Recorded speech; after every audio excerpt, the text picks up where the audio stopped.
and when things are set to be due. You will still have your test over this unit on Wednesday, the 24th. Okay, so that is a week from this coming Wednesday. So basically 2 weeks from now. Yes, ma'am. I will not be here. That's or the fine. 25th. What? Or the 25th. Okay. Okay. I mean, you can take it earlier, you can take it that Friday. I don't care. We're going to do our civil rights PowerPoint today. Next week, I only get you for 4 days because you have the STAR test on Wednesday, right? So I think my plan here is reading on Monday, so that will be the short response that probably tells you that it's due today. We'll do that short response on Monday.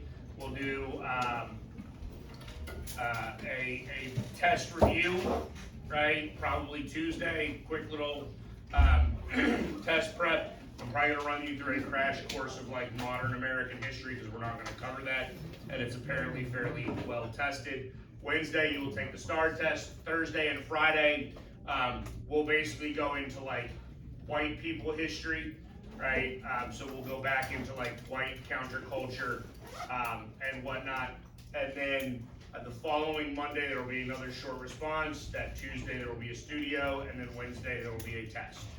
Okay? And once we get to that test on the 24th, then things go like super fast because you're only going to get like 6 or 7 days worth of sort of modern American history. Okay? Which basically means like we're gonna go over Reagan, Clinton, Bush, Obama, and then I'm probably gonna stop. Probably won't go past Obama, right? Like we probably won't even get to the Donald. Oh well, right? All right, and then that's it. That's the end of the semester, and we're done. Yay! So that also means that you need to stay on top of like work at this point.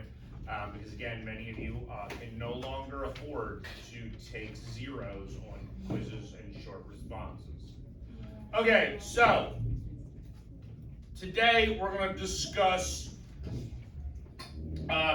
just the civil rights movement, right? Well, I say just the civil rights movement. We're going to discuss civil rights, okay? And sort of a significant length of civil rights within the United States.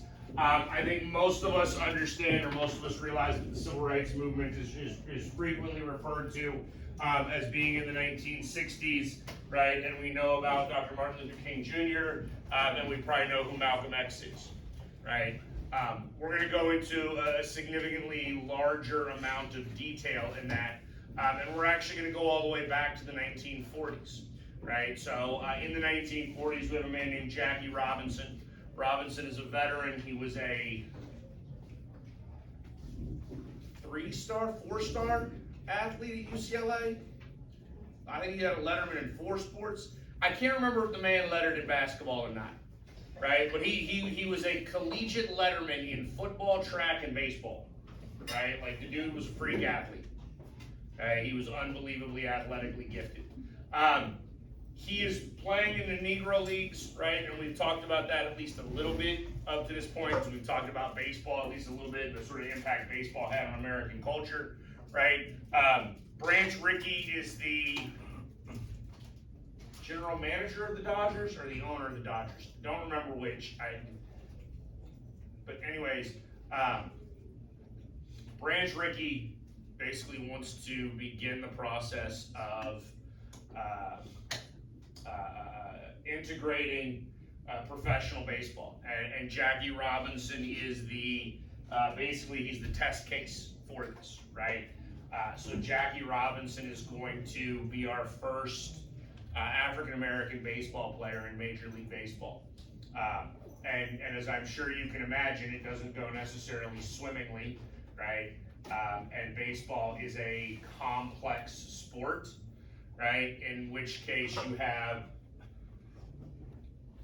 you know, balls being thrown at you that may or may not be intentional, probably were in his case. There are instances of, if you don't play baseball, if you don't know anything about baseball, baseball players wear like actual like metal spikes, right? They don't have like the rubber cleats that like a football player would. okay? And those spikes are sharp, right? Like they absolutely will cut you, okay? You had guys, Jackie Robinson played a number of different positions, but one of the more prominent positions that he played was second base. You would have guys sliding into second base feet first that would intentionally keep that foot up and try to actually essentially use those cleats to stab the man.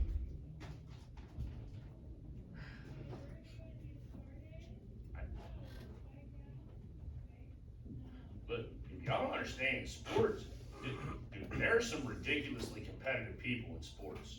Y'all understand that? Like ridiculously competitive people who do all sorts of general ridiculousness. Right? We have approached the point now where hockey players are being charged with attempted murder for what happens during a game. Okay? If you didn't know that, hockey might be way more entertaining to you now. Alright? I think we already talked when we talked about Truman earlier in the week. We talked about the fact that Truman desegregates the military, right? And that's substantial. Again, that is a means of progress within the civil rights movement in order to begin the process of desegregation and the process of actual equality under the law. Okay? Again, if we go back now a little bit, hopefully we remember the NAACP, which was founded back in the 19-teens, 20s, I forget exactly when it was founded, right? But the NAACP, I don't think we probably did not talk about them in enough depth. The NAACP is an organization that we'll actually cover again next year in government because it's an interest group. It operates trying to promote African American rights and opportunities. They're actually going to utilize the court system for that frequently, right? So they're going to utilize the court system in order to try to create change, create legal change within the United States, right? And so one of the early examples here is Sweat v. Painter. Sweat was an African American, wanted to go to law school at the University of Texas, right? It's 1950, the University of Texas is segregated. Black people can't go there. Where do black people go?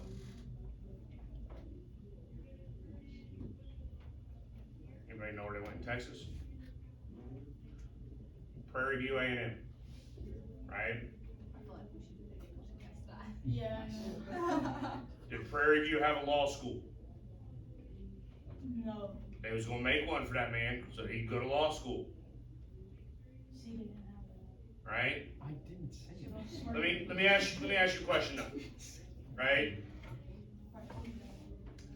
If we create a law school, create a whole law school, right? We're gonna create a whole law school just for this one man, so he can go to a segregated law school, right? What do you think about the quality of his education? It's not that good Why? because they didn't really care about black people back then. They care enough to give him his own college. I thought that was the black people doing No, Oh, the white people were doing like that? they're gonna give him his own college. He can go to law school, but he's gonna go to law school all by himself. We're gonna make him his own law school all by himself. I thought it was the people at Prairie View doing that. Right? Is that how is the quality of his education? So here's the thing. I actually found a new article, right, that I'm gonna put in my government class for next year. Y'all gonna have to read this because all of you gonna be in my government class, right? One of the things that I try to teach, and specifically teach in government, is the importance, the significance, the necessity, and I do mean necessity, right, of diversity of point of view, right? Diversity of thought.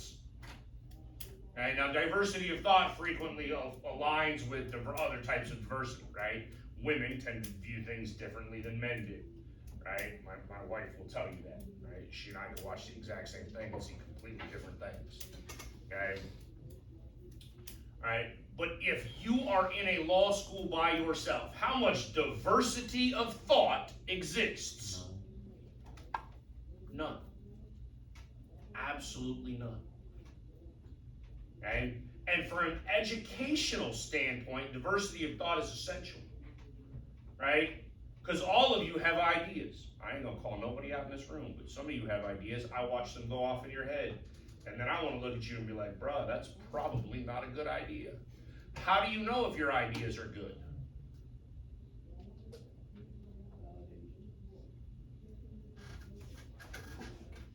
See, this is an essential concept in just being able to like operate functionally in a society.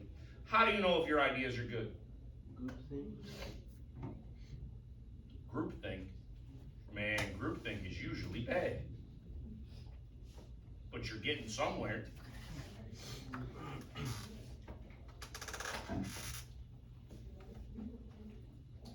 If other people, right, evaluate your idea, you present your idea to other people, and they evaluate your idea and they go, oh, hey, that's a pretty good idea, right? Then you might actually have a good idea, right? And if you present your idea to other people, and other people go, well, that's just stupid, maybe you ought to rethink your own idea. And here's the thing, because I need you to understand, there are things that absolutely like sound like great ideas, right? Communism is a wonderful example. It sounds like a great idea. Man, who doesn't want like equality? Who doesn't want to be ensured that they have like a place to live and food to eat, right? And that we're all treated equally. That sounds wonderful, right? Is it actually wonderful? No. Because it doesn't play out that way. It doesn't function that way, right? Because then you have to ask yourself actual legitimate questions. Let's even just say, for the sake of argument, we weren't going to implement communism like the form of government. We were just going to decide that housing is a human right. Everybody gets a house. We're going to build everybody a house in America. Everybody gets the exact same house, right? Okay, so everybody gets the same 3-bedroom, 2-bath, 1,500 square foot house. Sound fair? Wonderful, right? And what happens if I throw ragers at my house and like kick holes in the walls and like destroy all my stuff, right? And Caleb, on the other hand, is like fixing his up and making his nicer, right? Maybe he builds an extension onto his house with his own hands. Can I demand the same thing then? Can I demand that somebody come in and fix mine because now what he has is nicer? It's not fair. What he has is nicer. If everybody's gonna have the same thing, how do you take into account personal choices? You understand that? And so the Supreme Court is actually going to begin this process here of saying that separate but equal, right, is not okay, especially when we do not actually have equality. So we're going to begin to get to something that we ultimately get to in Brown versus Board of Education in 1954, right, that begins to question this idea of whether or not separate but equal is okay. And where does that concept come from? Do we remember? Plessy versus Ferguson, right? And again, can't stress this enough, right? How was Plessy versus Ferguson decided? There's 9 justices. How many said separate but equal is okay? 8. 8 of the 9. And one dude went, hey, I don't know, this might not be a good idea. Okay? All right, so this does get us to Brown versus Board of Education. The guy up there in the right-hand corner, that is Thurgood Marshall. Thurgood Marshall was actually an NAACP lawyer. He is going to argue the case of Linda Brown in front of the Supreme Court, right? That Brown should be able to attend a white school closer to her home. Thurgood Marshall will actually go from Supreme Court litigant, right? Meaning somebody that has the honor, and I would say that it is an honor to be counsel in a Supreme Court case and argue a case in front of the Supreme Court, to eventually becoming the first African-American Supreme Court justice. Okay? But with Brown versus Board of Education, we realize, or we decide that separate but equal is actually unconstitutional. And I'm just now realizing that I did not add it to this PowerPoint when I was redoing stuff for this semester. But it has long been a tradition of mine to show students what a black school looked like in 1950 compared to what a white school looked like in 1950. All right, anybody want to venture a guess as to what a white school looked like in 1950? It looked like this, believe it or not, right? Like replace a dry erase board with a chalkboard, right? And then get rid of the technology. Otherwise, the same. There were bookshelves with books, right? There was a teacher, you had desks, you had paper and pencil, right? What did a black schoolhouse look like?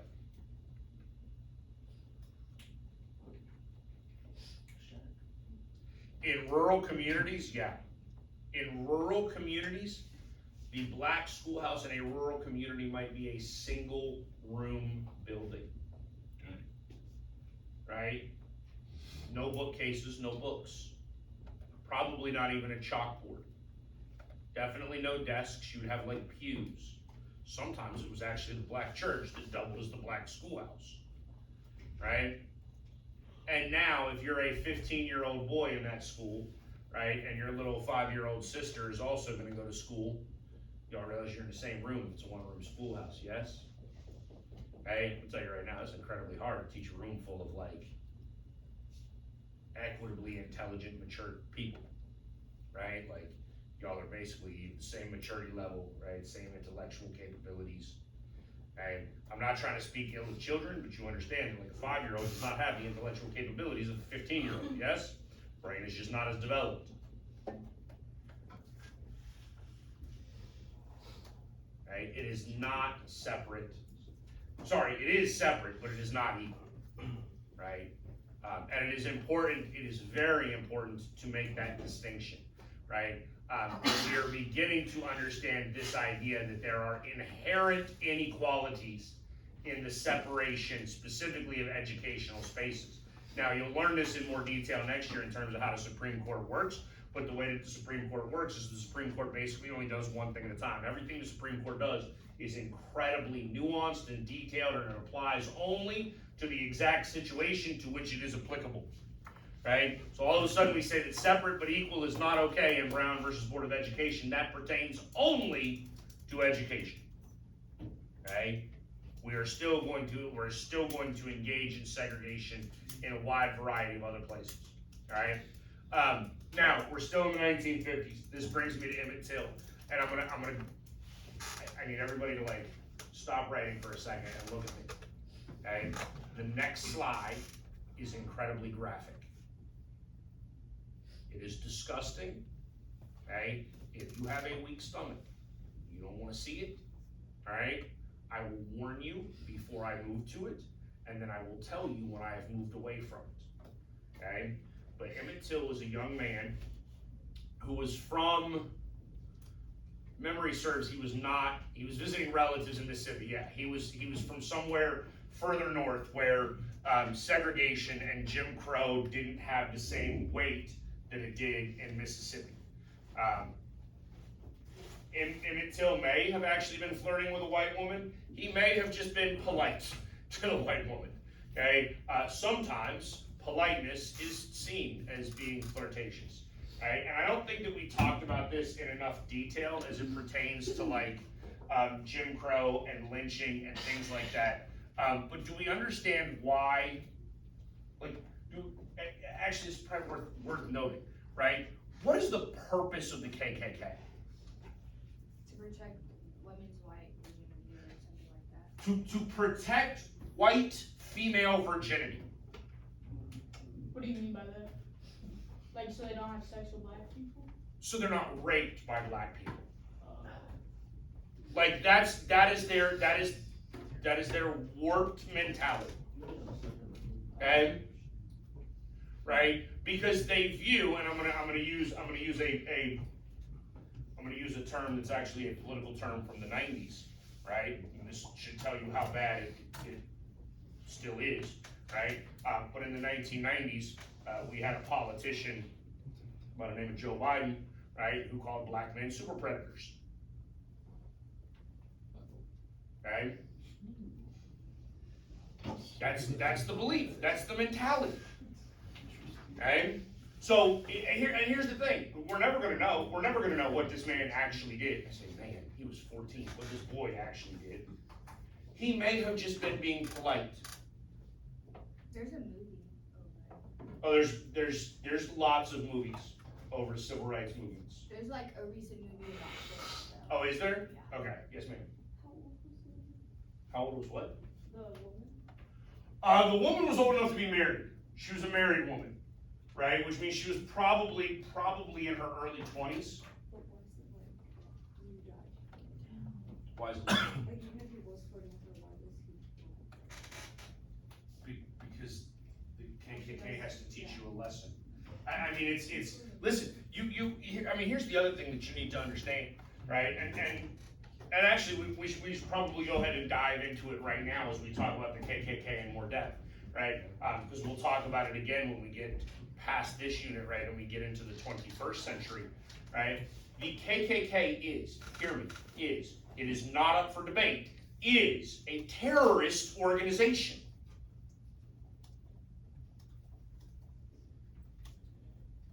Okay?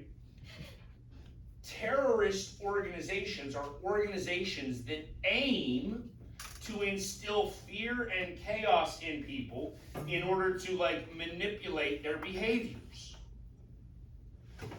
Okay? The KKK would some of the things that they did, they would basically tie black people up, right, and then tie them behind a pickup truck and just drive the pickup truck down country dirt gravel roads and just drag the human body behind them, right? It was meant to instill as much damage as possible, okay, in order to incite terror and fear. Okay? So Emmett Till is murdered and made an example of by the KKK because he had the audacity to speak to a white woman. Okay? And then what happens is he's abducted, tortured, eventually murdered, dumped in a lake, river maybe? River, yeah, it's a river, right? But if you don't know, when you submerge a dead body in water, right, it gets a little disgusting. Yeah.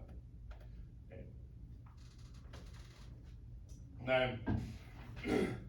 Eventually, his attackers are put on trial and they're not convicted, right? Okay. So 2 men are tried for the murder, and in the South at this time, right? Because again, the South is segregated. Who sits on a jury? And the answer is white men only, right? Women are not eligible for the jury. Minorities are not eligible for the jury, right? So if you are a black man put on trial, right, you are tried by a jury of white men, which, mind you, and again, you'll talk about this more next year in government, should be an immediate red flag, right? Like bells should be going off in your head, being like, whoa, hold on. The Constitution says I have a right to a trial by jury of my peers. A jury of my peers, right? That means of the people within my community. And if I am a black man and I am tried only by white people, I am either the richest black man in the world who lives in a white-only community, right? Or there is some shady stuff going down. We understand? All right. So, as a means, and this now gets into some politics and politicking, they have an open casket at the funeral for Emmett Till, so everybody can see this. Okay? And so if you don't want to see it, don't look at the board now. Okay? But I'm going to show you what his open casket looked like.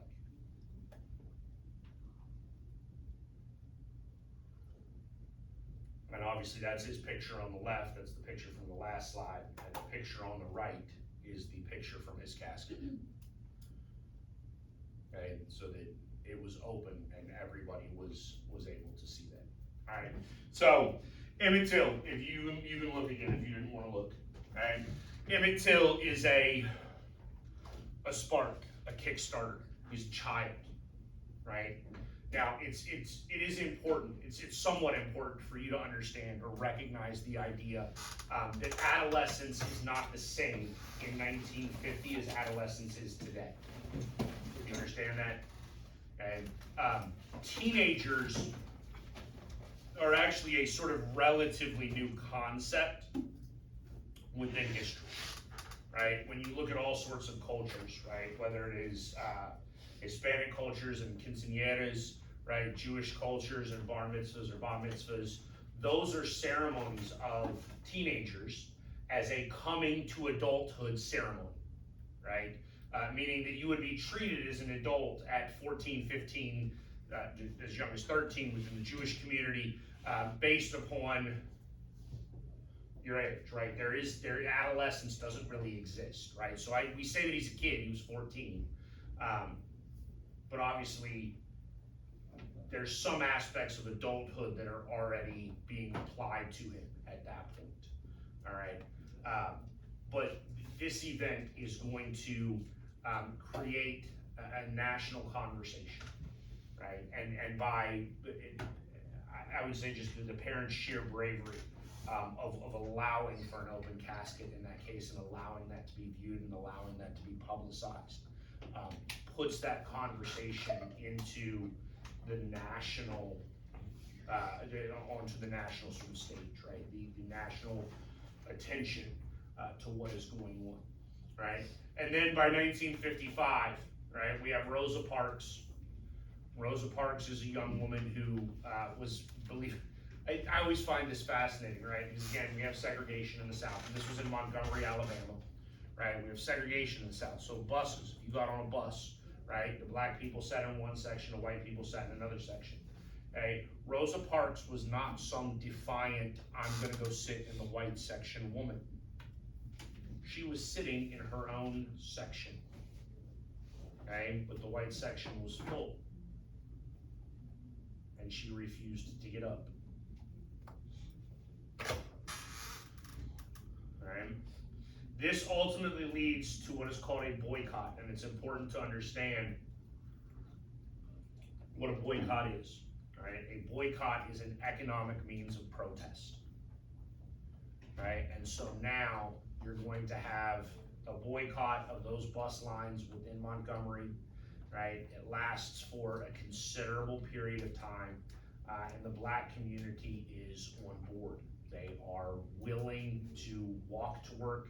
They are willing to inconvenience themselves because obviously the bus route would get them where they were going faster. Okay? They are willing to do things that are ultimately difficult because they believe that it is the right thing to do. Okay? And so out of this, Dr. Martin Luther King Jr. becomes a prominent figure within the civil rights movement.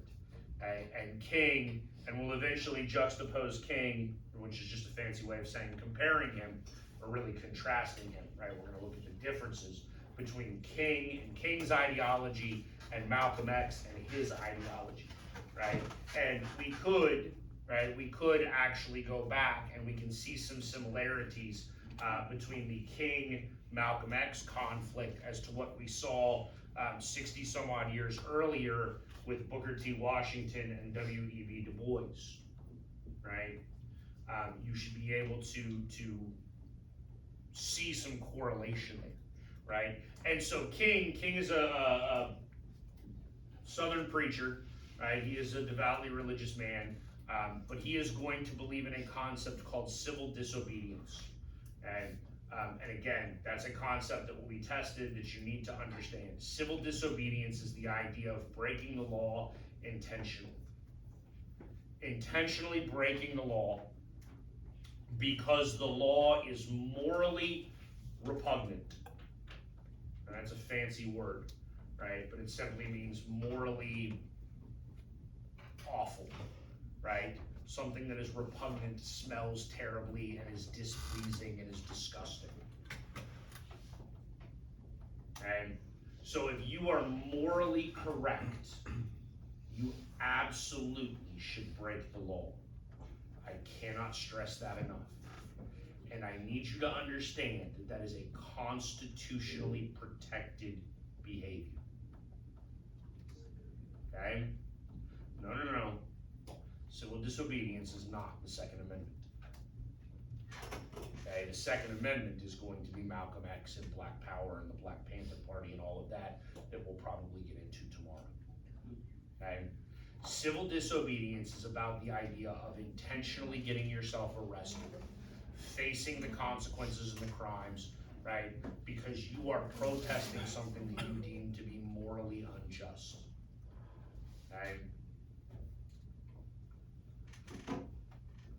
We're still not even to the 1960s yet, and Eisenhower is going to help get a Civil Rights Act passed. And we're going to have various Jim Crow laws struck down. We're going to have various ideologies that begin to become challenged, right? We're no longer going to allow or have the requirement of a literacy test in order to vote, right?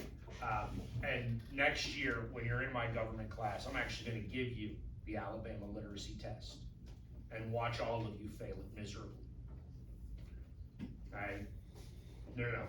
I need you to understand, I can't pass the Alabama literacy test. Okay? But these were policies that were put in place, policies that were enacted in order to actually systematically prevent people from being able to vote, right? You have probably heard today that the statement or the idea or the concept of systemic racism within the United States, yes? And now we can have a significant debate at some point in time just to how much systemic racism exists in America today, right? But there is no denying, there is no doubt, there is no discussion that systemic racism exists in America in the 1950s, the 1940s, right? All of this time prior to the Civil Rights Act and the 1960s and the progress that's made with the Civil Rights Movement, right? Because this of all the little political cartoons that I show kids, this is actually one of my favorites, right? And if you could see it a little bit bigger, like this is the sheriff, I think. I'm pretty sure he has a badge on somewhere. And this is your poll worker, right? Guy who is working the polls, right? Letting people vote. And behind him it says voters take literacy test here. And he is asking the sheriff, what's that big word mean? You understand the irony of that? He doesn't know what the word literacy means, which by definition makes him illiterate. Yet he is the one administering the literacy test and determining who can and cannot vote. Okay? All right, so we're going to begin to shut down, or we're going to begin to overturn some of the Jim Crow laws in the South, right? We create a Civil Rights Commission looking at utilizing federal court power to register African Americans to vote. You're actually going to end up in the 1960s with significant voter drives, voter registration drives within Southern Black communities, trying to help these people actually exercise the constitutional rights that they have. Okay? So now, once Brown versus Board of Education goes into effect, and again, that was in Topeka, Kansas. That's the Board of Education for Brown in 1954. And Kansas is certainly not the most racist state in America.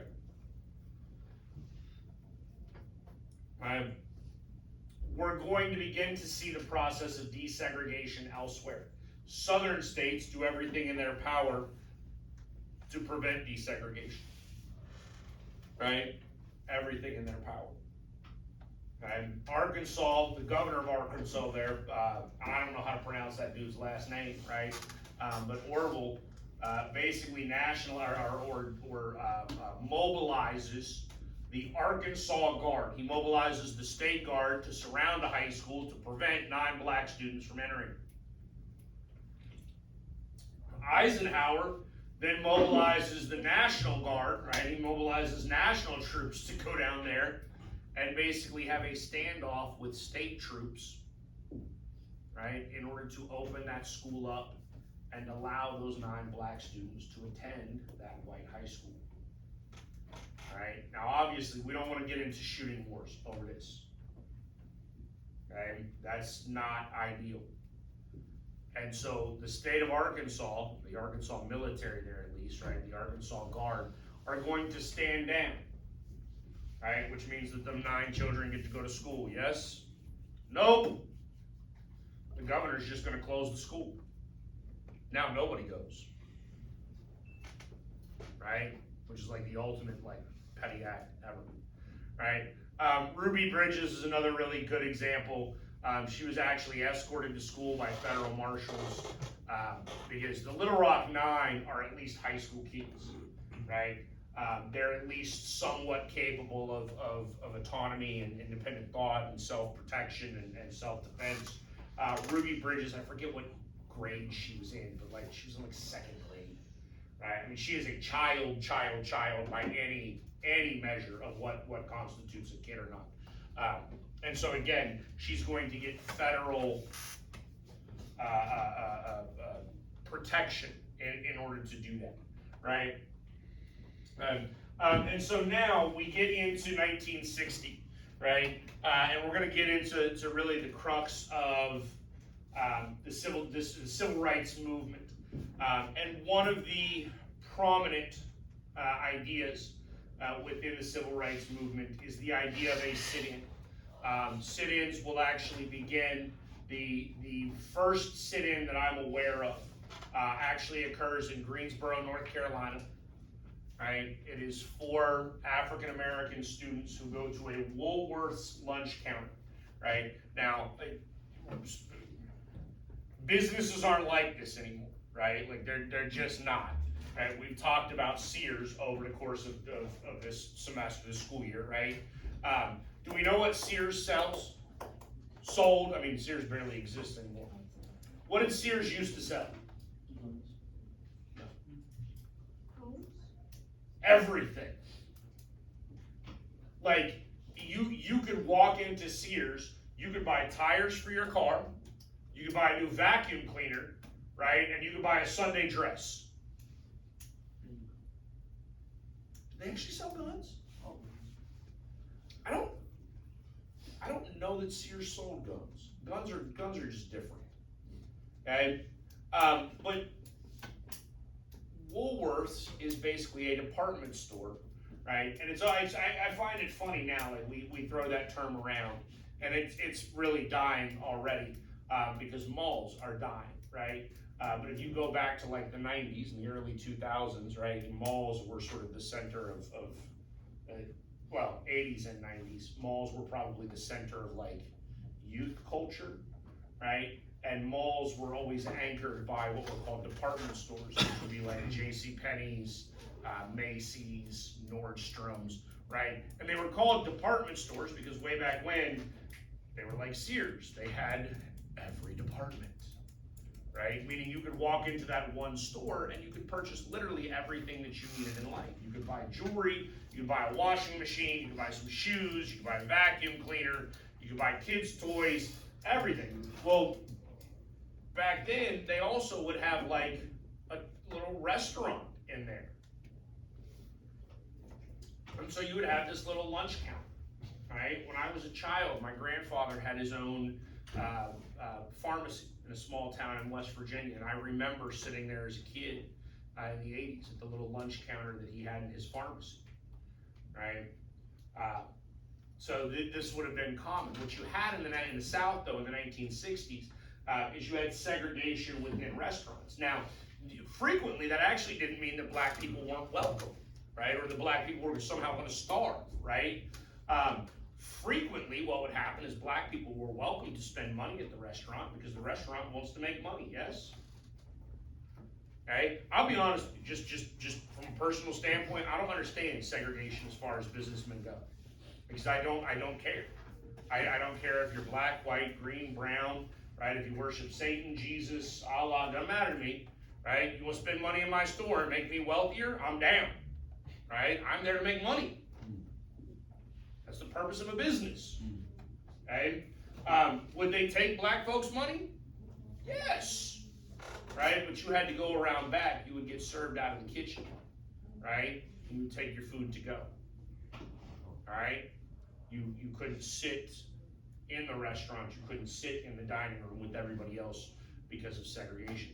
So these 4 boys are going to go and sit down at the Woolworths lunch counter. They're just going to sit there. They're going to ask for a cup of coffee, right? And what's going to happen to them? Are they going to get that cup of coffee? Sometimes that cup of coffee is poured right in front of them and then dumped in their lap accidentally.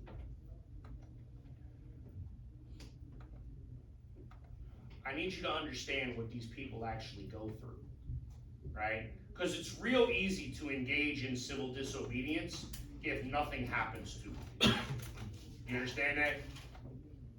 Right? Like, if I'm an environmentalist and I want to just go chain myself to a tree because I don't want that tree to be chopped down, right? And I chain myself to a tree and I just sit there for like days on end and people bring me food and water and blankets and a pillow so I can sleep there while I'm chained to the tree and all that wonderful stuff. Like, oh well, that's not even that hard. I can do that, right? I can do that. What do these 4 boys go through? They literally have hot coffee poured on them. Okay? They have milkshakes poured over their head. People spit on them. And what do? Nothing. They do nothing. They do absolutely nothing because the justice system in North Carolina in 1960 is not a fair justice system. Okay? If I'm a white guy in Greensboro and there's a black man sitting at that counter in 1960 and I don't like that, right? And I spit in his face and he punches me, he going to prison. I'm not. Okay? If I dump coffee on him and he retaliates, he's going to prison. I'm not. Okay? If I walk by and just elbow him right in the face, accidentally, right? And he retaliates, he's going to prison. I'm not. Right? Because the justice system isn't fair. And so the people that would engage in this actually had to go through training. Almost like military style training, where if you obviously none of y'all have been in the military, right? But like, I hope if you do decide to join the military, this doesn't happen to you because it's not fun, right? But you stand there while people literally take turns screaming in your ear until they've screamed themselves hoarse, and then your eardrum's bleeding. And you're deaf for like 2 days. Right? And you sit there and you take it. You don't retaliate and you don't do anything. Now, what? How does it feel retaliate? In the military? Like now you've struck an officer and you're getting discharged. You're going to get charged. You might go to jail. I mean, if you did it in boot camp, they're probably just going to discharge you. The reality is in boot camp, you're not really a member of the military until you've graduated from boot camp, which is actually kind of sad because like I knew a guy who broke his ankle in 3 places during boot camp, and then they kicked him out, and the poor guy like technically he's not a Marine. Like I'm a Marine for the rest of my life, right? Like I'm a separated Marine Corps veteran now forever, right? Like I was honorably discharged. He was administratively separated, and it's as if he was never in. Like he doesn't get the GI Bill, he doesn't get any of that stuff. Yeah. And but so they go through training. Now I find this one fascinating, right? Because I think I told you just a second ago, these boys come from North Carolina A&T, right? Which is the HBCU in Greensboro, North Carolina, right? And when I asked you about the Prairie View A&M a minute ago, I heard somebody say HBCU, right? And if you don't know what that stands for, it's just historically black colleges. Dude, my dyslexia is kicking my butt. It's HBCU. It's not HCBU. HBCU. I will fix my PowerPoint. Historically black colleges and universities. Okay?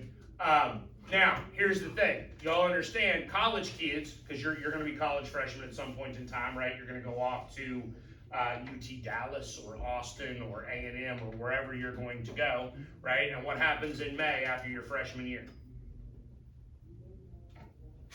Where are you going to go in May? Home, right? You go home. You go home for the summertime, right? Because that's what happens in college. Okay? Interestingly enough, the Woolworth's lunch counter manager, right, the dude running that lunch counter, is banking when this happened, right? They start this protest on February 1st, 1960, and the Woolworth's lunch counter manager is like, hey, I just got to wait them out to May. February, March, April, a little bit of May, right? 3.5 months, and these kids are going to go home for the summertime, and it's going to be forgotten, and it's all over and done with, and it is what it is. Right? And that's actually a pretty smart move on the part of the manager of the lunch counter. Right? And these students in A&T, right, this is a game of chess, right, they have a counter move that puts this dude in check. They go to the historically black high school in Greensboro, which is called Dudley High School.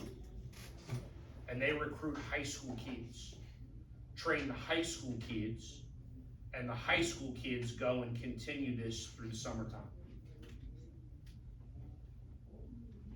And by July, the dude realizes he's lost. He concedes. He tells, I believe it was 3 of his employees, right? 3 of his African-American employees, he tells them, go change, right? Because you wore like a uniform. He tells them, go change back into your own clothes. Right? Because they would have locker rooms there. Come sit down, I'll serve you lunch. And he serves his own people first. I mean, I say his own people. He serves his employees first. Right? And it desegregates the Woolworth's lunch counter. And it's done. And that's it. And it took 6 months. 6 months of horrific conditions for the people that were living it, that were dealing with it. Right? And then out of this, right, is really born something called the SNCC, which is the Student Nonviolent Coordinating Committee. College campuses are going to become the forefront of the civil rights movement in a lot of regards. College campuses are going to become a bastion for new thought, new ideas, progressive ideology, right? And new ways of thinking about things. So the SNCC is actually originally going to be overseen by this woman in the photo, who is Ella Baker. Ella Baker, by the time the SNCC is created, Ella Baker is, she's got to be in her 50s, right? Okay, she is not a college student. She actually comes from the SCLC, which is the Southern Christian Leadership Conference, right, which is what Dr. King's organization is. She's going to come and begin to train college students, right, advocate for college students, and she wants to keep the SNCC separate from the Southern Christian Leadership Conference, right? So you're going to have kids from all sorts of colleges all over the United States that come. Okay, Marion Barry, John Lewis, and Stokely Carmichael become 3 of the more prominent members of the SNCC. Marion Barry will go on to become the mayor of Washington, D.C. John Lewis goes on to become a representative. And Lewis actually marched with Dr. King in Birmingham. Stokely Carmichael is actually going to become one of the prominent members of the Black Panther Party. All right, so have a good day. We'll finish this tomorrow.